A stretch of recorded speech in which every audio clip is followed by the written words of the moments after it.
There are some movies out there that you never asked for, some you never wanted, and there are some you didn't know you needed until you saw them. The film we're going to get into today falls into one of those categories. And it opened up questions for me along the lines of, does this film justify its existence? After having seen the film, what does it mean? Does it matter that it's here? Etc. And that's a question that I'm hoping to definitively answer in this discussion. So join me as we unpack Solo, a Star Wars story. Let's do it.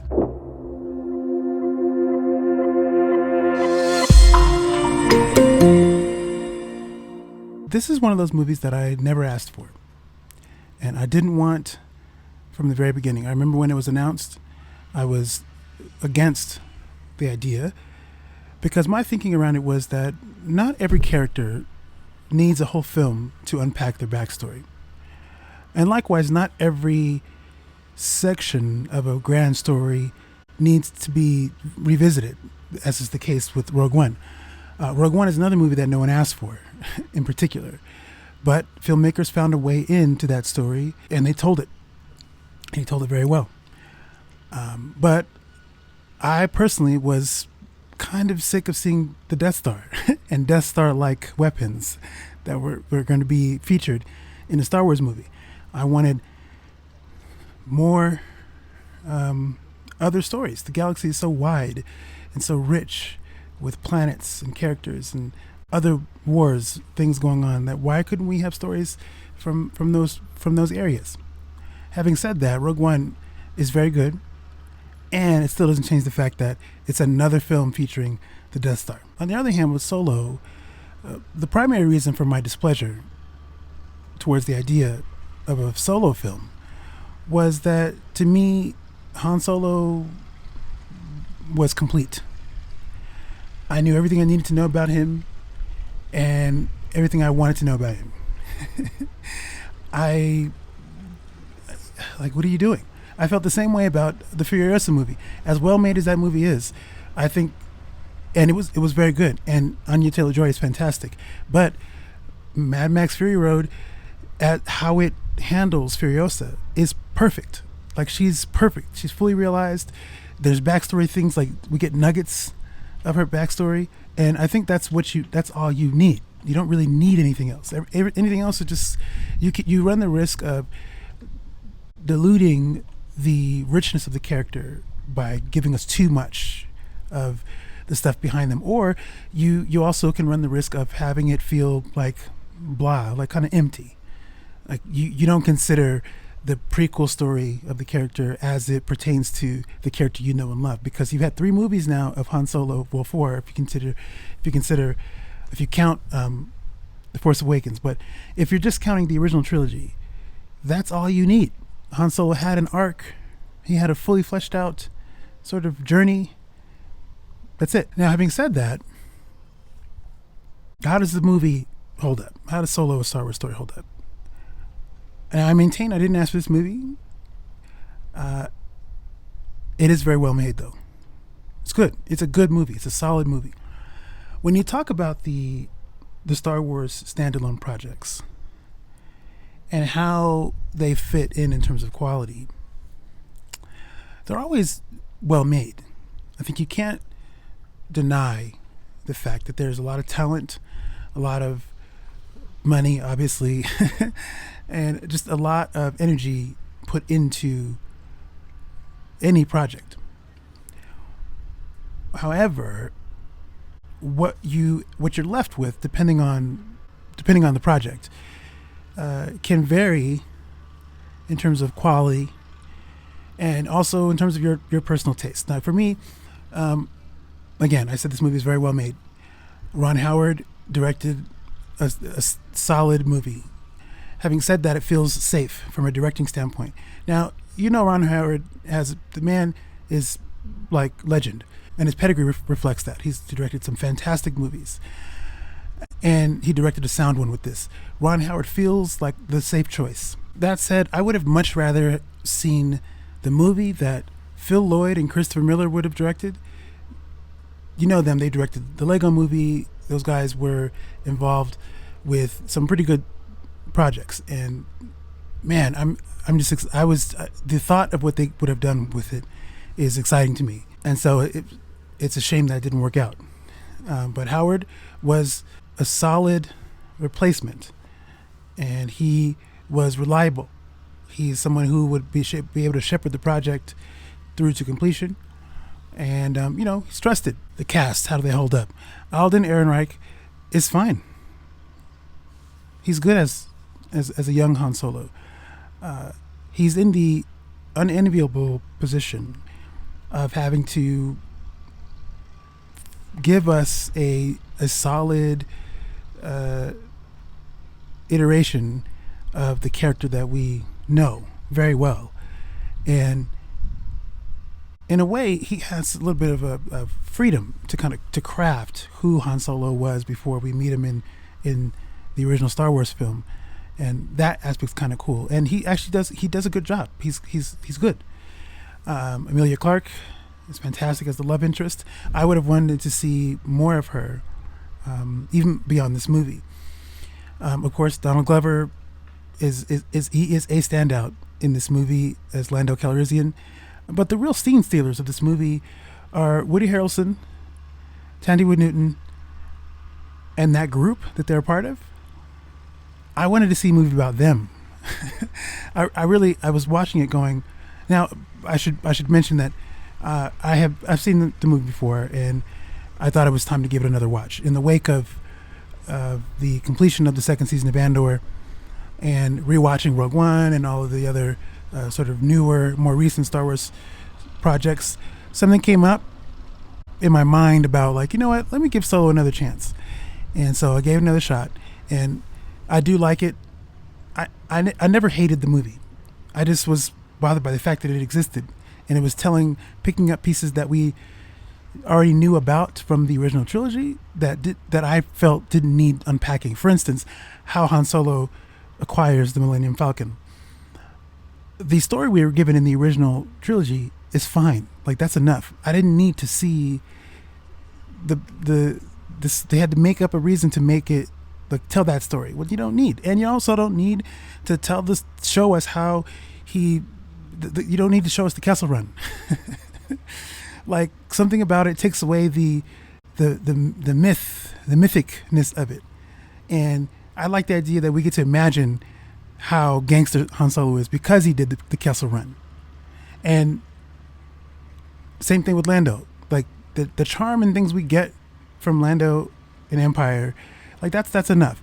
Having said that, Donald Glover is a good Lando. He's very good. But again, it's nice to see. I didn't need it. What I needed was more of Woody Harrelson and Tandy Wood-Newton and that gang.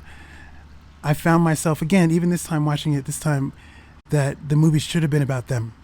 The movie should have been like a heist. The whole movie should have built around this heist. That train sequence is probably, I think, there's a lot of good action sequences in this movie, but that train heist in this movie is probably the centerpiece, I think, of this film. It's the strongest action, in my opinion. It's the strongest action. I mean, again, it's hard. There's some good ones, but that to me is the best one. The stakes are so high. The action is really good. The way it's captured is really good. The effects are really good. It feels very grounded. It's a Star Wars situation. It's this high situation in this. This is what I think. This is how I think the expansion of Star Wars properties and ideas can thrive, is if you're pulling from different genres, which I think, look, if you go back to the source, they all were doing that. The original Star Wars was that. This was a war movie. This was a fantasy film. It pulled in elements from the classical Western genre. It pulled in elements from the samurai genre, which the two of those are fairly linked. They're kind of the same genre, just culturally different. But at the heart, the Western and the samurai film is kind of the same thing. And so Star Wars always did that. And I think the more Star Wars properties do that, I've said the same thing about superhero films too, comic book movies that genre bend, and they mix genres, and you can really go a long way. And I think similarly for this movie, like the heart of this movie for me is a heist film. And I would have wanted the whole film to be like, Ocean's 11 or something like that, but with Star Wars. And focusing on the characters that Woody Harrelson and Thandie Newton play. That group of smugglers is just like, there was such a fantastic group. Why didn't you tell the story about them? Like, that said, Woody Harrelson's character, stays the course and stuff, and he's good. He's great. Like, you need more stuff like that. From a writing standpoint, it's probably the best script that you could have hoped for, I think, for this movie. The Kasdans, if you don't know, Lawrence Kasdan, legend who was involved with the Indiana Jones movies and Price Strikes Back. Lawrence Kasdan and his son Jonathan worked together on the script, and it's actually a solid script. It's a pretty darn good script. There's not a lot of things that irked me about it. It does a good job of establishing character motivations. It's easy to track. You can track it on the page. You don't get lost in the sort of minutia of the stuff, which is easy to do in a movie like this. I think the key was to stay character centered, and I think that's how the movie remains a win, because it was focused on character. So the script is good. One of the other things I actually really liked about this movie was the dynamic between Lando and the droid L3, voiced by Phoebe Waller-Bridge, who's very good in this movie. Man, I liked the banter.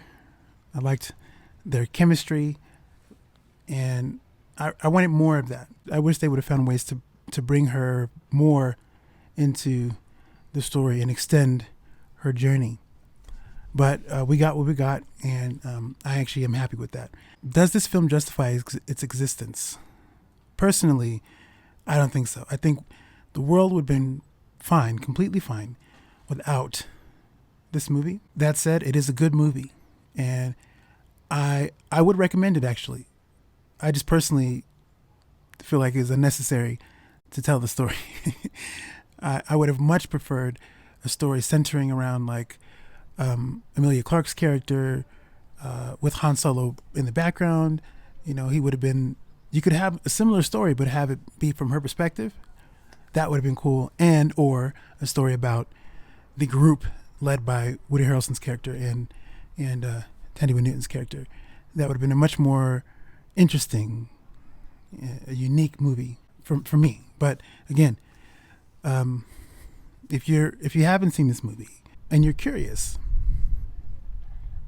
consider giving it a watch, because it's well made, it's well acted, it's got great visual effects, good action.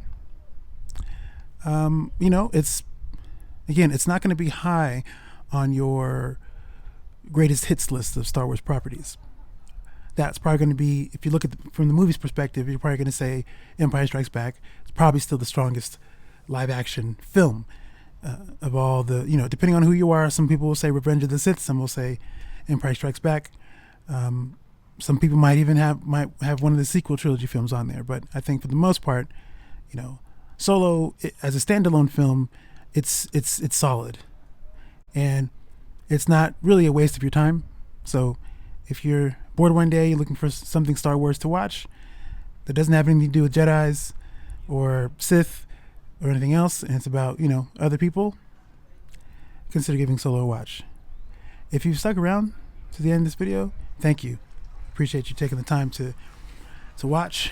And I'm curious generally to know your thoughts on this movie. I haven't talked to too many people about it. I've talked to a handful of people who liked it. And again, I didn't hate this movie. I did like it. I just don't think it was necessary. But if you have thoughts, let me know. I'm curious to know what you think about Solo, a Star Wars story. All right, I'm out of here. That's the end of this review. Stay tuned.